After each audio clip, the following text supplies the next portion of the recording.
C'est avec les branches de cet arbuste que sous nos climats, on acclame Christ qui entre à Jérusalem. On agite nos branches de buis en chantant Hosanna, béni soit le fils de David.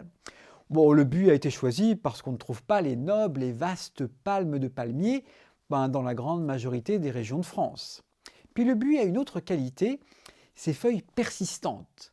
Ainsi, quand la fête des rameaux tombe en février ou début mars, on est sûr d'avoir des branchages verts pour la procession. Le buis est long à jaunir après qu'on l'a coupé. Les crucifix dans nos maisons portent donc durablement un rameau de buis. Sa verdeur opiniâtre est le symbole de notre foi et de notre espérance, que le péché, la routine et le temps parviennent difficilement à dessécher.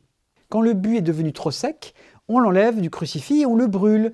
Il produit des cendres fines, douces et grises, et c'est avec ces cendres que le prêtre nous marque sur le front le mercredi des cendres, en nous invitant à la conversion dès le premier jour du carême. Et puis le buis est aussi le symbole de la croix, arbre de vie. En effet, non seulement il reste solide et vert longtemps, avec son bois coriace, mais en plus ses branchettes et ses feuilles sont opposées au long de la tige. Et donc, en poussant plus ou moins verticalement et perpendiculairement, il forme une sorte de croix.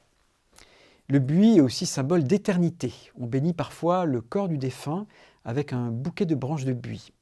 Il est enfin symbole de vie, parce qu'il a ce fameux vert, ce vert profond. Et c'est pourquoi, durant le temps pascal, le prêtre asperge les fidèles d'eau bénite au début de la messe. C'est un rite pénitentiel avec donc les branches de buis, avec les petites feuilles recourbées. Elles sont bien adaptées. Elles recueillent comme des minuscules gobelets les gouttes pour l'aspersion.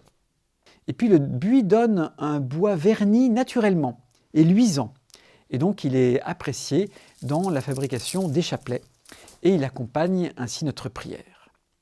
Hélas, le buis est victime des voraces chenilles de la pyrale. Ça fait peine de voir les bosquets aux feuilles dévorées qui sont asphyxiées, sinistres et rabougries. Ces chenilles sont le symbole du péché qui ravage nos vies, les défigure et dessèche nos cœurs. Alors un seul remède, la lumière dans la nuit qui attire la pyrale, l'éblouit et la brûle avant qu'elle ait pondu. Alors faisons de même avec le péché, que la lumière du Christ qui luit dans nos ténèbres repousse l'agresseur et nous garde plein de verdeur dans la vie évangélique.